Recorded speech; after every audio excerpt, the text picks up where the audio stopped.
और साथियों, एक बात तो तय है कि बहुजन समाज के किसी दबे कुचले व्यक्ति के लिए, गरीब व्यक्ति के लिए, निम्न वर्ग से आने वाले व्यक्ति के लिए कभी ये लोग कोई आंदोलन नहीं करते हैं। Doctor Ritu, doctor Lakshman Yadav, doctor Ratanlal ji, या राजेंद्रपाल गौतम जी, महमूद प्राचा जी, जितने भी आप बड़े बड़े नाम जानते हैं, कभी भी ये लोग जो है आम आदमी की आवाज़ नहीं उठाते हैं। आम आदमी के लिए कभी आंदोलन नहीं करते। आम आदमी की आवाज़ उठाते हैं, जरूर उठाते हैं, लेकिन जब उठाते हैं जब वो मर जाता है। जितेंद्र मेघवाल की आवाज़ उसके मरने के बाद, इंद्र कुमार मेघवाल की आवाज़ उसके मरने के बाद, मनीषा वाल्मीकि उसके मरने के आवाज़ हुई। आंदोलन बहुत गूंजा, बहुत बड़ा हुआ। अगर इतनी ही सामाजिकता है और सामाजिक आंदोलन कर रहे हैं, समाज की लड़ाई लड़ रहे हैं, तो नीलम बौद्ध के ऊपर 3 बार महत्वपूर्ण मामलों में इन लोगों ने उस मामले को रिपोर्टिंग करने की जहमत तो उठाई, लेकिन उसमें नीलम बौद्ध का नाम क्यों नहीं लिया? और इससे ये लोग क्या दर्शाना चाहते हैं? क्या ये लोग ईमानदार हैं? क्या इन्हें कहा जा सकता है कि वास्तव में समाज की लड़ाई लड़ रहे हैं? क्या नीलम बौद्ध समाज की बहन बेटी नहीं है? साथियों, ये जरूर आवाज उठाते अगर नीलम बौद्ध का वहां पर एनकाउंटर हो जाता, नीलम बौद्ध मौत के मुंह में चली जाती, तो ये फिर नीलम बौद्ध की लाश को सामने रखकर, रोडों पे रखकर बहुत बड़ा आंदोलन करते। इतना बड़ा आंदोलन करते और लोगों को बताते कि देखो सत्ता के अभाव में हम लोग जो है कैसे प्रताड़ित किए जा रहे हैं। लेकिन वही नीलम बौद्ध क्योंकि जिंदा है, अगर नीलम बौद्ध की आवाज उठाई गई, इन्होंने जिक्र भी कर दिया, तो सत्ता की लड़ाई तो हो रही है। कहीं ऐसा ना हो कि नीलम बौद्ध के हाथ में सत्ता चली जाए। बाबा साहब जब 1954 में रंगून में बुद्धिस्ट काउंसिल में भारत को बौद्ध में बनाने का एक ब्लूप्रिंट जो है पेश कर रहे हैं, तो उनकी ये बहुत बड़ी इच्छा है कि भारत को बौद्ध में किया जाए। ऋतु जो कि अपने आप को सिखनी कहती हैं, तो क्या डॉक्टर ऋतु के कंधों पर यह जिम्मेदारी नहीं है कि वो बाबा साहेब का अनुसरण करते हुए बौद्ध धर्म को अपनाएं, और न केवल अपनाएं, उसका अच्छा अध्ययन करें और सिखों में जाकर उसका प्रचार प्रसार करें? इसी प्रकार से महमूद पारसा जी के कंधों पर क्या ये जिम्मेदारी नहीं है कि वो बौद्ध धर्म को अपनाएं, बौद्ध धर्म का अध्ययन करें और जाकर मुसलमानों को समझाएं कि इस देश का मुसलमान मूलतः मुसलमान नहीं था, वह बौद्ध था। जब अफगानिस्तान में बामियान की मूर्ति तालिबान ने अभी तोड़ी, और अफगानिस्तान, पाकिस्तान सभी मुस्लिम देश हैं, वहां पर भगवान बुद्ध की इतनी विशालकाय मूर्ति वहां पर तालिबान ने तोड़ी है। वो मूर्ति बनाई किसने? क्या मुसलमानों ने मूर्ति बनाई? क्योंकि मुसलमान तो बुत परस्ती के खिलाफ है, वो तो मूर्तियों का भंजक है, यानी मूर्तियों को तोड़ने वाला है। मूर्तियां बनाएगा कैसे? वो भगवान बुद्ध की मूर्ति। अब भी चाहता हूं कि ये सारे लोग, यदि इनको नहीं पता है, बहुत बुद्धिमान लोग हैं, प्रोफेसर लोग हैं, डॉक्टरेट की हुई है, इनका अपना अहम भी इनके पास है, क्योंकि बहुत पढ़े लिखे लोग हैं, किताबें लिखने वाले लोग हैं। ये अहम इनके पास है कि इनको कोई बुद्धि नहीं दे सकता, बल्कि ये दूसरों को बुद्धि दे सकते हैं। मैं अपने अहम को त्याग कर मैं इनसे आह्वान करता हूं कि आइए मेरे साथ, मैं बनाता हूं एक संघ, और मात्र 2 या 3 साल का टाइम पीरियड रखते हैं सत्ता प्राप्त करने के लिए।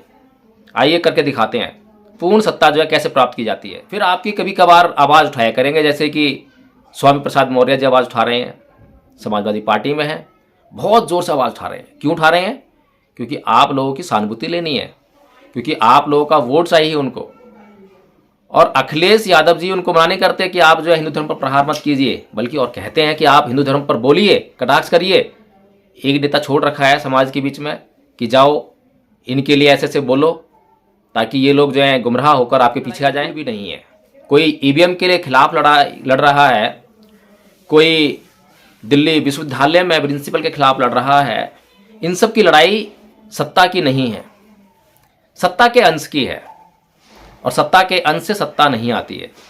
सत्ता का अंश यानी कि विधायक और सांसद बनने की लड़ाई है। जैसे ही जहां से भी इनको ऑफर मिलेगा वहाँ से वो सांसद बनेंगे, वहाँ से वो नीलम बौद्ध की आवाज़ बहुजन मीडिया ने उठाई होती अगर वे पत्रकार ना होती तो। उनकी गरीबी उनके आड़े आ गई, क्योंकि मजबूरी में उनको जो है अपना यूट्यूब चैनल बनाना पड़ा, पत्रकारिता के क्षेत्र में आना पड़ा। उससे पहले वो बहुजन नेता के रूप में जानी जाती थी और लगातार जो है तमाम मंचों से बहुजन समाज की आवाज़ उठाती रही हैं। एक बहुजन नेता, एक पत्रकार, एक सामाजिक कार्यकर्ता, अंधविश्वास पाखंडवाद पर प्रहार करने वाली एक महिला, ये सब उनके विशेषण हैं जिनसे उनको जाना जाता है।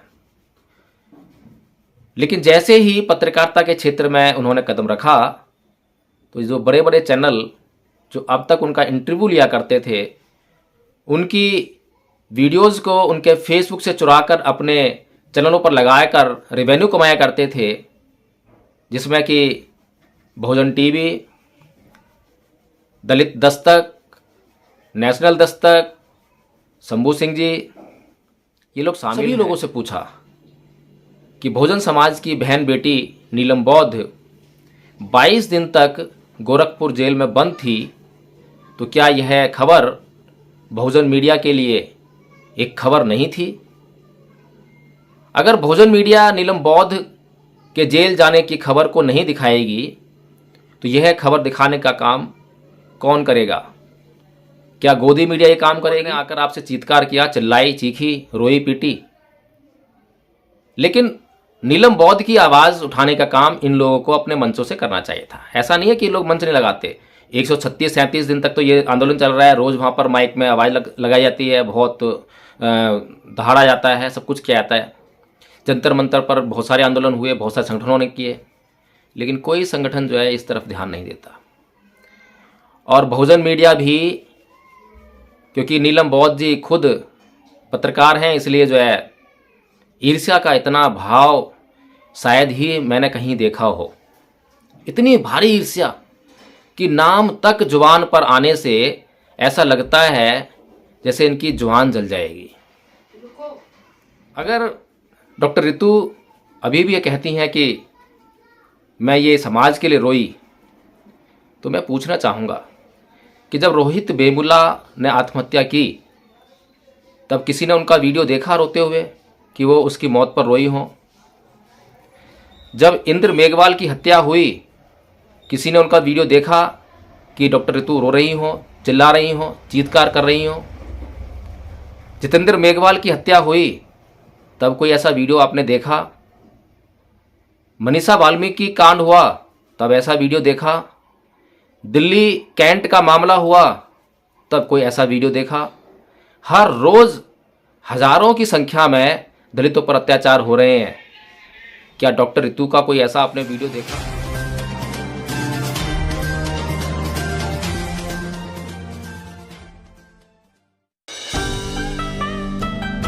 जय भीम, नमो बुद्धाथियों। साथियों, प्रोफेसर डॉक्टर रितु का आंदोलन दिल्ली में चल रहा है और दिल्ली विश्वविद्यालय में धारा 144 लगाकर दिल्ली पुलिस ने उनके आंदोलन को उखाड़ने का फैसला किया और वहाँ से उनका सारा जो तंबू और बम्बू था सब कुछ उखाड़ फेंका और उसके बाद वहाँ पर जो है पानी भर दिया। तो साथियों, इसके बाद डॉक्टर रितु बुराड़ी थाने में उनको ले जाया गया। वहाँ पर लगभग आधी रात तक जो है वहाँ पर वे जो पुलिस की तानाशाही थी उसके खिलाफ प्रोटेस्ट करते रहीं। उनके साथ में सुप्रीम कोर्ट के एडवोकेट महमूद पारचा जी भी थे, अन्य वकील साथी भी थे। और जैसे ही हमें पता लगा तो हम भी वहाँ पर डॉक्टर रितु का साथ देने के लिए पहुँचे और जो भी हर संभव सहायता हम कर सकते थे हमने भी करने का प्रयास किया। लेकिन साथियों, मैं पहले से ही कुछ मुद्दे उठाता रहा हूँ और जब मैं कोई बात कहता हूँ तो उस बात को बहुजन समाज के लोग जो कि हिंदू संस्कृति का शिकार हैं और हिंदू संस्कृति में उन्हें अंधभक्ति, अंधश्रद्धा ये सब सिखाया जाता है, या कहें कि मन मस्तिष्क पर हजारों वर्ष से उनके भीतर अंधश्रद्धा और अंधभक्ति के बीज रोपित हैं। तो इसी प्रकार से हमने अक्सर देखा है कि जैसे ही समाज में कोई व्यक्ति, उन्हें लगता है कि जय भीम बोलने लगा है, बाबा साहेब का नाम लेने लगा है, बाबा साहेब की विचारधारा की बात करने लगा है, तो वे उसकी तरफ ऐसा ही अनुसरण करते हैं जैसे कि हिंदू धर्म में बाबाओं का अनुसरण उनके अंधभक्त करते हैं, अंधश्रद्धालु लोग करते हैं। और जब जब मैंने ये अंधश्रद्धा अंधभक्ति का जो आवरण है उनके दृष्टिपटल से हटाने का कार्य करने का प्रयास किया, तब तब जो है मुझे समाज के आलोचनाओं का शिकार होना पड़ा। सबसे पहले तो मैं जो ये दृष्टि पर पड़े आवरणों को हटाने का जो काम करता हूँ, उनका उद्देश्य क्या है? क्या मेरा उद्देश्य है बहुजन समाज का नेतृत्व करने का प्रयास कर रहे लोगों की आलोचना करना है या उन्हें दृष्टि प्रदान करना है? तो इसी बात पर थोड़ा सा मैं चर्चा करना चाहूँगा और मैं चाहूँगा कि हम लोग क्या चाह रहे हैं, हम लोग किस दिशा में बढ़ रहे हैं। और सबसे पहले मैं बता दूं कि मैं डॉक्टर रितु, महमूद पारचा जी या डॉक्टर रतनलाल जी या लक्ष्मण यादव जी, तमाम जो बहुजन समाज का नेतृत्व करने का प्रयास करते हैं, उन लोगों के खिलाफ बिल्कुल भी नहीं हूँ। लेकिन मेरी नाराज़गी इनसे बहुत बड़ी है, और वो नाराज़गी है कि ये लोग बुद्धिजीवी वर्ग से आते हैं और बुद्धिजीवी वर्ग से आने का जो महत्वपूर्ण कर्तव्य इन्हें निभाना चाहिए वो है बहुजन समाज के लिए एक ऐसी व्यवस्था का निर्माण करना जिससे कि बहुजन समाज की समस्याओं का, बहुजन समाज के प्रत्येक व्यक्ति की समस्याओं का जैसे ही उसके सामने समस्या खड़ी हो तुरंत उसका समाधान हो जाए। एक ऐसी व्यवस्था का निर्माण करना मेरी उनसे ये अपेक्षा है। अब मेरी अपेक्षाएं और इनकी कार्यशैली, इस पर मैं चर्चा करना चाहूँगा। तो डॉक्टर रितु, उनको आपने जो है रोते हुए देखा होगा, उनका रोते हुए वीडियो वायरल हो रहा है। वे लगातार अपने मन से कहती रही हैं कि ये मैं समाज के लिए आंदोलन कर रही हूँ, अपने लिए आंदोलन नहीं कर रही हूँ। मैं आलोचना कर रहा हूँ और आलोचना करने का मकसद केवल और केवल डॉक्टर रितु को वो दृष्टि प्रदान करना है जिससे कि जो आवरण उनकी दृष्टि पर पड़े हैं वो हट जाएं और सच्चाई का साक्षात्कार कर सकें और समाज के लिए एक सच्चे हृदय से काम कर सकें, ताकि समाज को उनके द्वारा किए गए कार्य से लाभ मिल सके। तो जब डॉक्टर रितु ये कहती हैं कि मैं ये सब समाज के लिए कर रही हूँ, ये सामाजिक आंदोलन है, ये राजनीतिक आंदोलन नहीं है, मेरा अपना कुछ इसमें लाभ नहीं है, और हमने जो है उनके कई वीडियो रोते हुए देखे, चिल्लाते हुए देखे, चीत्कार करते हुए देखे। अब मेरा एक प्रश्न है कि आप कब चीत्कार करते हैं, कब रोते हैं? जब आपको कष्ट होता है तब तो आप हर बार रोए होंगे, हर बार चीत्कार किया होगा।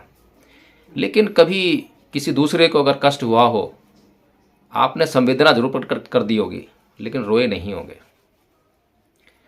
अगर रोने वाले लोगों की मैं बात करूं तो वो महापुरुष थे, बाबा साहब डॉक्टर भीमराव अंबेडकर थे, वो समाज के लिए रोए थे। मान्यवर साहब कांसीराम जी थे, वो समाज के लिए रोए थे। जो व्यक्ति समाज के लिए काम करता है वो समाज के दुख दर्द पर रोता है और उसके बाद अपना सुख चैन भूलकर उस समाज की पीड़ा का अंत करने के लिए एक व्यवस्था का निर्माण करने में लग जाता है। अगर डॉक्टर रितु अभी भी ये कहती हैं कि मैं ये समाज के लिए रोई, तो मैं पूछना चाहूँगा कि जब रोहित वेमुला ने आत्महत्या की तब किसी ने उनका वीडियो देखा रोते हुए कि वो उसकी मौत पर रोई हों? जब इंद्र मेघवाल की हत्या हुई, किसी ने उनका वीडियो देखा कि डॉक्टर रितु रो रही हो, चिल्ला रही हो, चीत्कार कर रही हो? जितेंद्र मेघवाल की हत्या हुई तब कोई ऐसा वीडियो आपने देखा? मनीषा वाल्मीकि कांड हुआ तब ऐसा वीडियो देखा? दिल्ली कैंट का मामला हुआ तब कोई ऐसा वीडियो देखा? हर रोज़ हजारों की संख्या में दलितों पर अत्याचार हो रहे हैं, क्या डॉक्टर रितु का कोई ऐसा आपने वीडियो देखा? नहीं देखा। क्योंकि कारण स्पष्ट है, ये मानव व्यवहार है, मानव स्वभाव है। कि स्वभाव से व्यक्ति जो है अपने लिए रोता है, अपने लिए पीटता है, अपने लिए चित्कार करता है, चिल्लाता है, सब कुछ करता है। और जग जाहिर है कि डॉक्टर रितु की जब नौकरी का मामला आया तब उन्होंने जो है अपनी नौकरी का मुद्दा, जो भी उनके साथ घटना घटी, उनके साथ जातीय भेदभाव हुआ, उन्होंने जो एफआईआर लिखाई उसमें जो है प्रिंसिपल अरेस्ट नहीं हुई, ये सब तमाम जो बातें हैं, तमाम जो घटनाक्रम है, ये उनसे जुड़े हुए मामले हैं जिनके लिए वो वहाँ धरना स्थल पर बैठ गई और 136-37 दिन तक लगातार बैठी। 136-37 दिन इनकी बहुत भारी कीमत होती है एक विद्वान व्यक्ति के लिए, एक जागृत व्यक्ति के लिए, यदि वास्तव में वो समाज के लिए काम करना चाहता है तो। नीलम बौद्ध के ऊपर कई बार ऐसे हमले हुए, कई बार ऐसी घटनाएं घटी। बहुजन समाज के लोगों को तो उनकी जानकारी भी बहुत कम हो पाती है। और अगर नीलम बौद्ध उन पर चीत्कार करती, उन पर रोती पीटती, अपने लिए न्याय की गुहार लगाती, अपने लिए न्याय के लिए आंदोलन करने बैठ जाती, अपने लिए कोर्ट में केस फाइल करती और वहाँ पर तारीखें भुगतने का काम करती, तो क्या वो जो काम कर रही हैं समाज के लिए, क्या वो काम कर पाती? हमारे महापुरुषों के ऊपर भी बहुत सारे अत्याचार हुए। परम पूज्य बाबा श्री डॉक्टर भीमराव अंबेडकर का जो उदाहरण है, उनसे ज़्यादा अधिक अत्याचार शायद ही किसी पर हुए हों। पूरी जिंदगी, उनकी जिंदगी जातीय अपमान, निंदा, आलोचना, अनदेखी, इसका उदाहरण है। बहुत बड़े पैमाने पर उनकी अवहेलना की गई, उनकी आलोचना की गई, उनकी निंदा की गई, उनका अपमान किया गया, अपने ही समाज के द्वारा अपमान सहन करना पड़ा, अपने ही समाज के द्वारा हार सहन करनी पड़ी, लेकिन कभी भी अपने लिए उन्होंने कोई केस दर्ज नहीं कराया, कभी भी अपने लिए कोई आंदोलन नहीं किया। महमूद प्राचा जी से जब उस रात को मैं बात कर रहा था तो मैंने उनसे एक सवाल किया कि डॉक्टर रितु का जो मामला है, धरना प्रदर्शन पर बैठने से पहले क्या आपने जो डॉक्टर सविता जो प्रिंसिपल है उसके खिलाफ जो आप उसके अरेस्टिंग की मांग कर रहे हैं, उसके लिए न्याय की शरण ली, कोर्ट गए क्या? यदि आपके किसी मूल अधिकार का हनन हुआ है तो हाई कोर्ट और सुप्रीम कोर्ट आपको सीधे अप्रोच करने के लिए इजाज़त देते हैं, संविधान में आपके लिए प्रावधान है। क्या आपने कुछ इस तरह की प्रक्रिया को अपनाया? तो उन्होंने कहा कि सुप्रीम कोर्ट के 5 सिटिंग जज सरकार के खिलाफ बयान दे रहे हैं। तो मैंने उनसे जो है फिर से वही पूछा कि जो 5 सिटिंग जज जो बयान दे रहे हैं वो तो बात ठीक है, वो उनकी पीड़ा है, क्योंकि जो उनका काम है उसमें सरकार के द्वारा जो अवरोध उत्पन्न किया जा रहा है वो तो हम सब देख ही रहे हैं। लेकिन फिर भी अगर हमें न्याय चाहिए तो पहला जो विकल्प है वो तो कोर्ट ही है। कोर्ट से या तो आपको न्याय नहीं मिल पाता या न्याय मिलने में देरी हो रही है। तो दोनों ही मामले जो है संविधान के विरुद्ध जाते हैं, कानून के विरुद्ध जाते हैं, कानून की जो मर्यादा है उसके विरुद्ध जाते हैं। तब आप जो है कोई आंदोलन करते हैं तो समझ में आता है कि अब आपके पास कोई हथियार नहीं है। जब आप सुप्रीम कोर्ट तक चले गए, सुप्रीम कोर्ट तक जो है आपकी सुनवाई नहीं हुई, आपके जो राइट टू लाइफ है उसकी अवहेलना कर दी गई, सुप्रीम कोर्ट ने भी अवहेलना कर दी, क्योंकि उसके बाद तो कोई कोर्ट नहीं है। फिर वास्तव में जनता की अदालत रह जाती है, फिर वास्तव में आपके पास जो है धरना प्रदर्शन का मामला रह जाता है।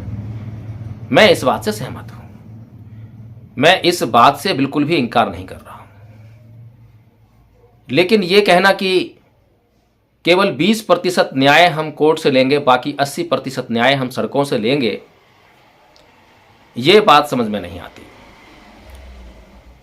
हर रोज जो पुलिस अधिकारी हैं वो आम जनता को न्याय से वंचित करने का काम करते हैं।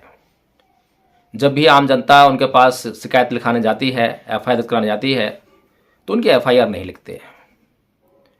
और सबसे पहले जो अन्याय होता है वो पुलिस के द्वारा ही होता है। उसके बाद जब पुलिस कोई एफआईआर लिख भी देती है और सामने जो अपराधी लोग हैं उनसे उसकी सेटिंग हो जाए, तो पैसे लेकर इन्वेस्टिगेशन को बिल्कुल ही बर्बाद कर देती है।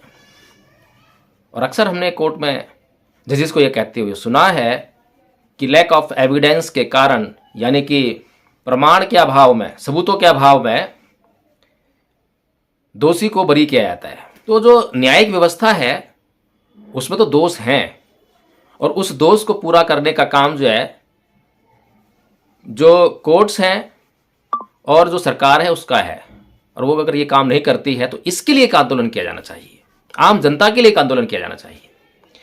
लेकिन महमूद प्राचा जी के पास पता नहीं कितने सारे केस आए होंगे, सीनियर एडवोकेट हैं, उम्र दराज हैं, पहला केस नहीं है।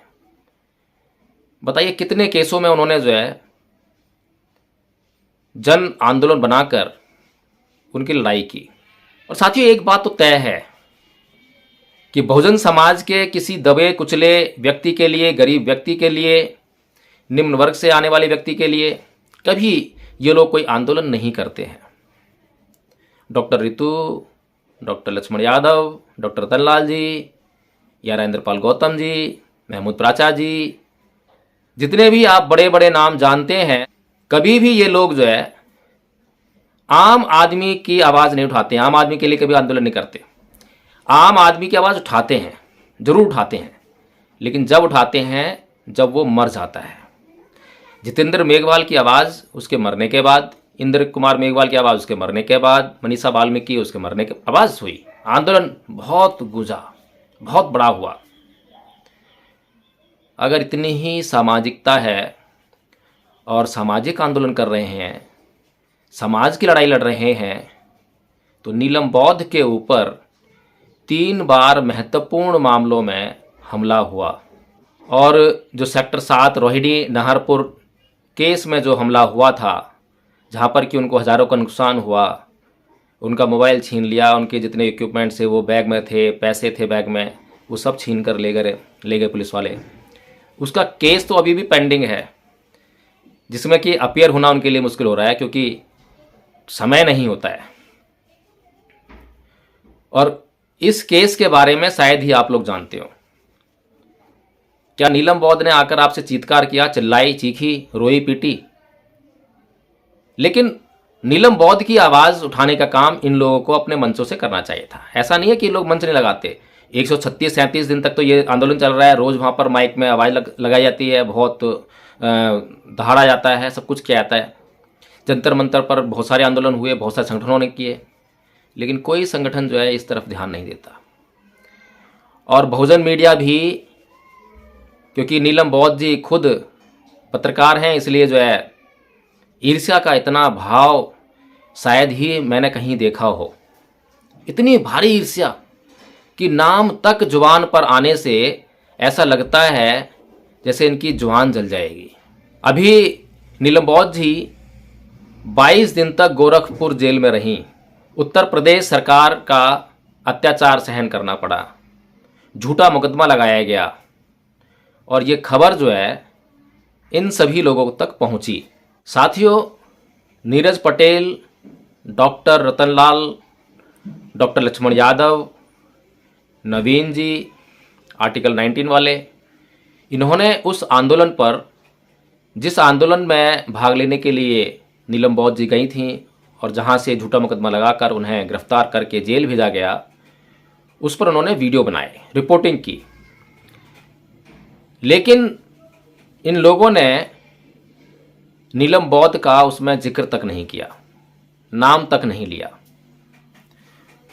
तो अब आप सोच सकते हैं कि जिन लोगों ने उस मामले को रिपोर्टिंग करने की जहमत तो उठाई, लेकिन उसमें नीलम बौद्ध का नाम क्यों नहीं लिया? और इससे ये लोग क्या दर्शाना चाहते हैं? क्या ये लोग ईमानदार हैं? क्या इन्हें कहा जा सकता है कि ये वास्तव में समाज की लड़ाई लड़ रहे हैं? क्या नीलम बौद्ध समाज की बहन बेटी नहीं है? साथियों, ये जरूर आवाज़ उठाते अगर नीलम बौद्ध का वहाँ पर एनकाउंटर हो जाता, नीलम बौद्ध मौत के मुंह में चली जाती, तो ये फिर नीलम बौद्ध की लाश को सामने रखकर, रोडों पे रखकर बहुत बड़ा आंदोलन करते। इतना बड़ा आंदोलन करते, इतना बड़ा आंदोलन करते, और लोगों को बताते कि देखो सत्ता के अभाव में हम लोग जो है कैसे प्रताड़ित किए जा रहे हैं। लेकिन वही नीलम बौद्ध क्योंकि जिंदा है, अगर नीलम बौद्ध की आवाज उठाई गई, इन्होंने जिक्र भी कर दिया, तो सत्ता की लड़ाई तो हो रही है। कहीं ऐसा ना हो कि नीलम बौद्ध के हाथ में सत्ता चली जाए, नीलम बौद्ध सत्ता का हिस्सा बन जाए। साथियों, इन लोगों के अलावा जो बहुजन मीडिया है, जो बड़े बड़े पत्रकार, बड़े बड़े नाम जो हैं, एक भी पत्रकार ने नीलम बौद्ध के इस मामले की रिपोर्टिंग नहीं की। और इतना ही नहीं, चलिए मान लेते हैं एक बार के लिए कि इन लोगों को मालूम नहीं पड़ पाया। जब नीलम बौद्ध 2 नवंबर को जेल से छूटी और उसके बाद दिल्ली में सुमित चौहान जी के द्वारा बहुजन यूट्यूबर्स की एक यूट्यूब मीट आयोजित की गई, उसमें लगभग 130 चैनलों ने भाग लिया, बहुजन पत्रकारों ने भाग लिया, और वहाँ पर डॉक्टर लक्ष्मण यादव, नवीन जी आर्टिकल 19 वाले, प्रोफेसर रतनलाल जी, डॉक्टर राजेंद्र पाल गौतम जी, शंभू जी और तमाम वो बड़े बड़े चेहरे जो समाज में पत्रकारिता के लिए जाने जाते हैं, वहाँ उपस्थित हुए।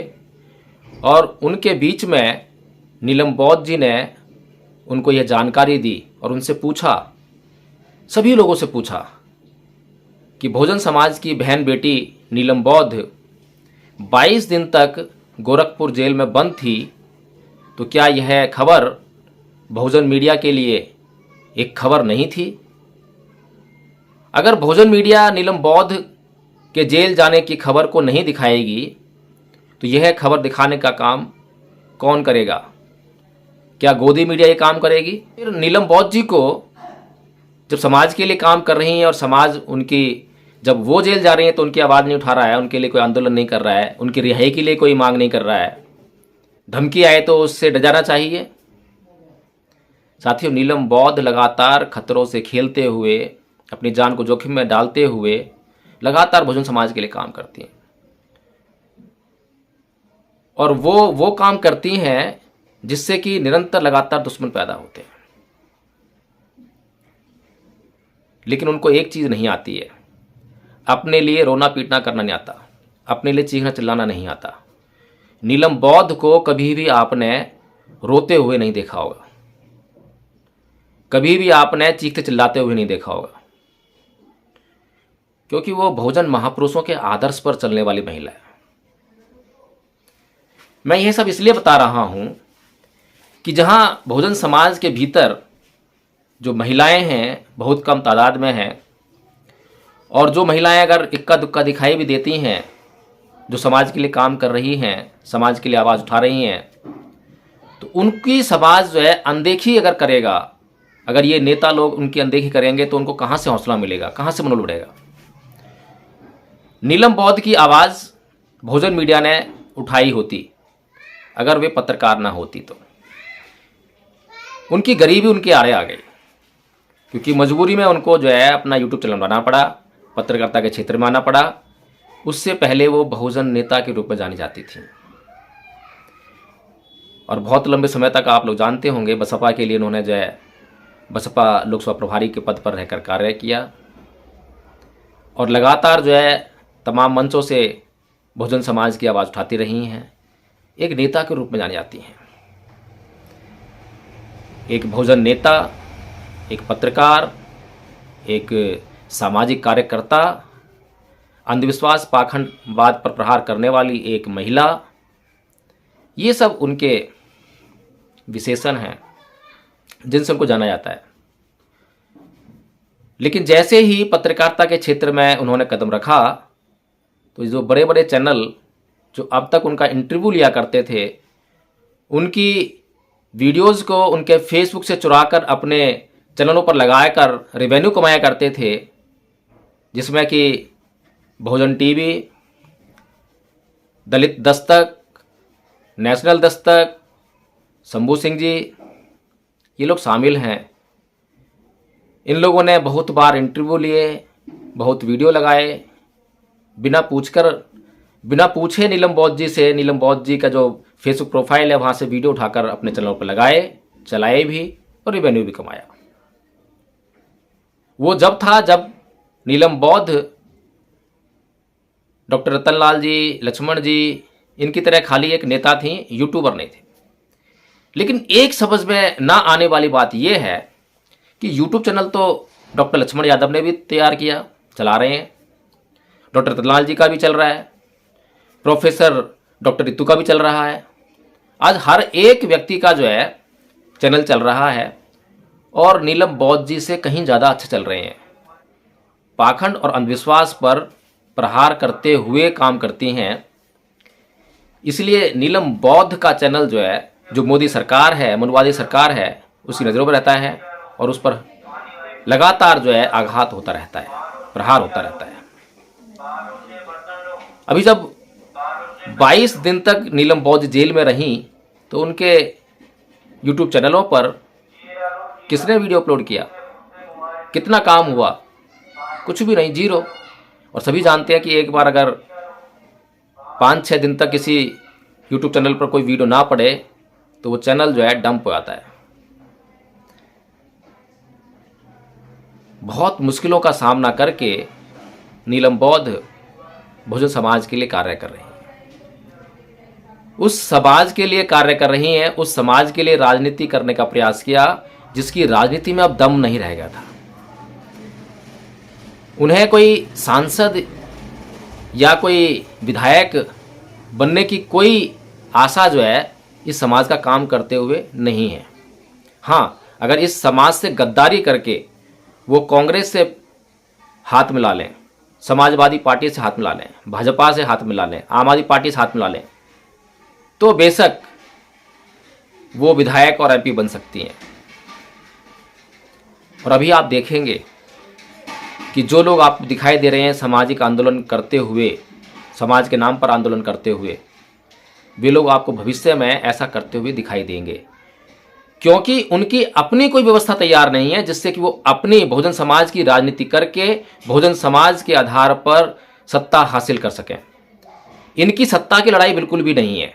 कोई ईवीएम के लिए खिलाफ लड़ रहा है, कोई दिल्ली विश्वविद्यालय में प्रिंसिपल के खिलाफ लड़ रहा है। इन सब की लड़ाई सत्ता की नहीं है, सत्ता के अंश की है। और सत्ता के अंश से सत्ता नहीं आती है। सत्ता का अंश यानी कि विधायक और सांसद बनने की लड़ाई है। जैसे ही जहां से भी इनको ऑफर मिलेगा वहां से वो सांसद बनेंगे, वहां से वो विधायक बनेंगे। फिर आपकी कभी कभार आवाज़ उठाया करेंगे, जैसे कि स्वामी प्रसाद मौर्य जी आवाज़ उठा रहे हैं, समाजवादी पार्टी में हैं, बहुत ज़ोर से आवाज़ उठा रहे हैं। क्यों उठा रहे हैं? क्योंकि आप लोगों की सहानुभूति लेनी है, क्योंकि आप लोगों का वोट चाहिए उनको। और अखिलेश यादव जी उनको मना नहीं करते कि आप जो है हिंदू धर्म पर प्रहार मत कीजिए, बल्कि और कहते हैं कि आप हिंदू धर्म पर बोलिए, कटाक्ष करिए। एक नेता छोड़ रखा है समाज के बीच में कि जाओ इनके लिए ऐसे ऐसे बोलो ताकि ये लोग जो हैं गुमराह होकर आपके पीछे आ जाएं। और लक्ष्मण यादव जी की बात कौन नहीं जानता। मैं आलोचना सिर्फ आंखें दिखाने के लिए कर रहा हूँ, दृष्टि देने के लिए कर रहा हूँ। कोई ये ना समझे कि मैं आलोचना जो है द्वेष से पीड़ित होकर कर रहा हूँ।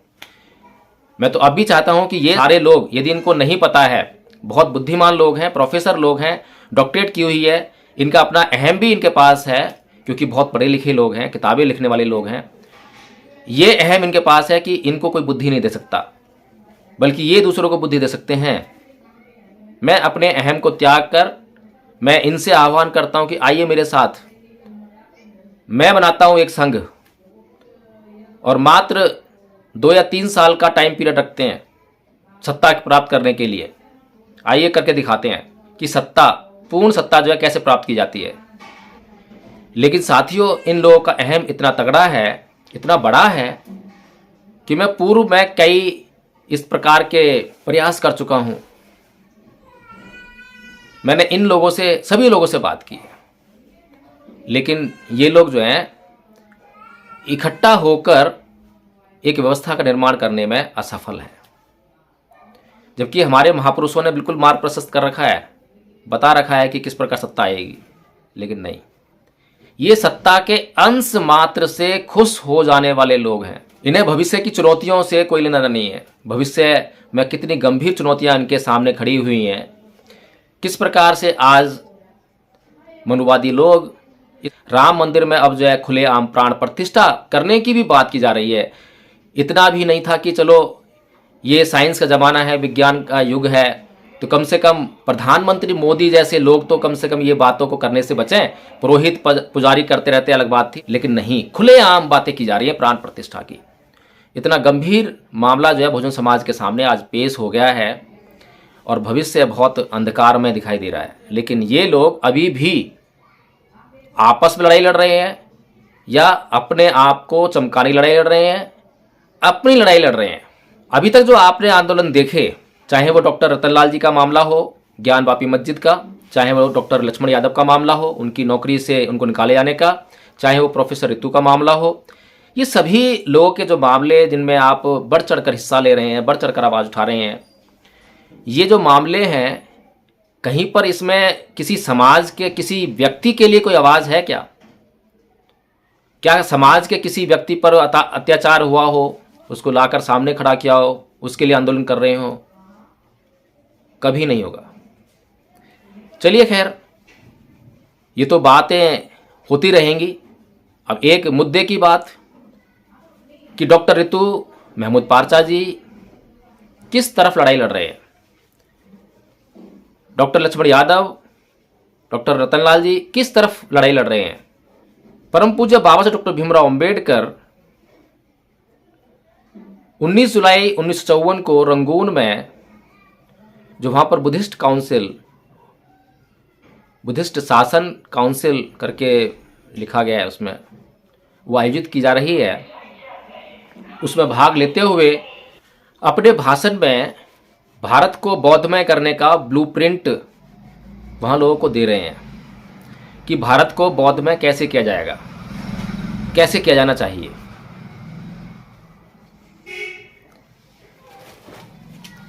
डॉक्टर रितु महमूद पारचा जी, डॉक्टर लक्ष्मण यादव, डॉक्टर रतनलाल जी अपने आप को अम्बेडकरवादी कहते हैं, अम्बेडकर के नाम पर आंदोलन करते हैं।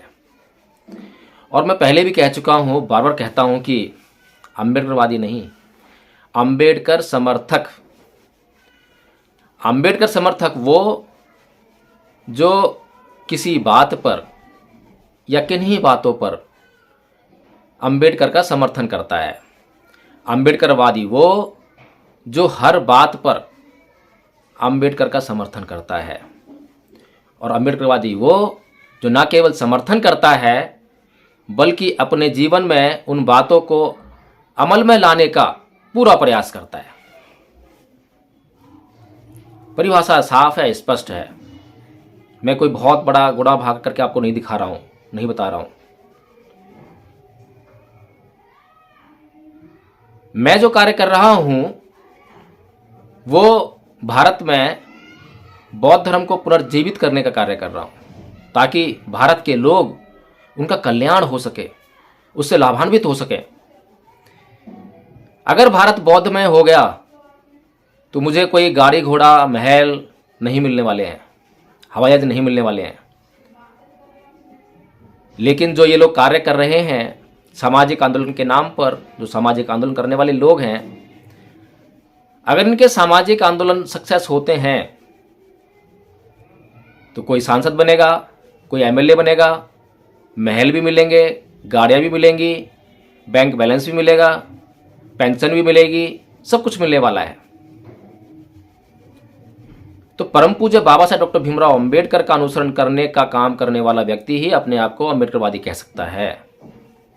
और बाबा साहब जब 1954 में रंगून में बुद्धिस्ट काउंसिल में भारत को बौद्ध में बनाने का एक ब्लूप्रिंट जो है पेश कर रहे हैं, तो उनकी ये बहुत बड़ी इच्छा है कि भारत को बौद्ध में किया जाए। डॉक्टर रितु जो कि अपने आप को सिंघनी कहती हैं, सिखनी कहती हैं, बाबा साहब डॉक्टर भीमराव अंबेडकर ने जब धर्म परिवर्तन किया तो सिख धर्म को नहीं अपनाया, बौद्ध धर्म को अपनाया। तो क्या डॉक्टर रितु के कंधों पर यह जिम्मेदारी नहीं है कि वो बाबा साहेब का अनुसरण करते हुए बौद्ध धर्म को अपनाएं, और न केवल अपनाएं, उसका अच्छा अध्ययन करें, और सिखों में जाकर उसका प्रचार प्रसार करें, बताएं लोगों को कि बौद्ध धर्म में कितना महान गुण है, जिनको अपनाकर सिख लोग भी जो हैं भारत में एक एकता की मिसाल स्थापित कर सकते हैं। और सिखों को इसके लिए सिख धर्म छोड़ने की जरूरत भी नहीं पड़ेगी, केवल बुद्ध के धर्म को जानने की जरूरत पड़ेगी। इसी प्रकार से महमूद पारसा जी के कंधों पर क्या ये जिम्मेदारी नहीं है कि वो बौद्ध धर्म को अपनाएं, बौद्ध धर्म का अध्ययन करें और जाकर मुसलमानों को समझाएं कि इस देश का मुसलमान मूलतः मुसलमान नहीं था, वह बौद्ध था। जब अफगानिस्तान में बामियान की मूर्ति तालिबान ने अभी तोड़ी और अफगानिस्तान, पाकिस्तान सभी मुस्लिम देश हैं, तो वहां पर जो भगवान बुद्ध की इतनी विशालकाय मूर्ति वहां पर तालिबान ने तोड़ी है, वो मूर्ति बनाई किसने? क्या मुसलमानों ने मूर्ति बनाई? क्योंकि मुसलमान तो बुत परस्ती के खिलाफ है, वो तो मूर्तियों का भंजक है, यानी मूर्तियों को तोड़ने वाला है। मूर्तियां बनाएगा कैसे? वो भगवान बुद्ध की मूर्ति। तो महमूद पारसा जी, आप अपने ही लोगों का इतिहास अगर उनको समझाएं, बताएं, तो जहां हिंदू लोग उनको कन्वर्ट करने की कोशिश कर रहे हैं हिंदुइज्म में, और बहुत सारे मुसलमान तो हिंदू धर्म में कन्वर्ट हो भी रहे हैं। कोई शादी ब्याह को लेकर हो रहा है कि किसी हिंदू लड़की शादी करनी है तो कन्वर्जन करना है, या कोई जोर जबरदस्ती से हो रहा है, कन्वर्ट तो हो रहे हैं। बहुत से लोग ईसाई बन रहे हैं, बहुत से हिंदू ईसाई बन रहे हैं, बहुत से मुसलमान भी ईसाई बन रहे हैं। तो क्या यह आपके कंधों पर जिम्मेदारी नहीं है कि आप बौद्ध धर्म का अध्ययन करें और अपने लोगों में जाकर इस बात का प्रचार करें कि इससे बेहतर व्यवस्था नहीं मिल सकती है?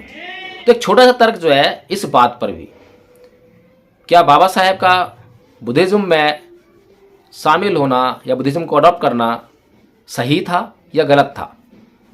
अगर गलत था तो बिल्कुल भी आप बौद्ध धर्म का प्रचार प्रसार मत कीजिए, उसकी बात भी मत कीजिए। और अगर सही था तो फिर वो दवा खानी ही पड़ेगी।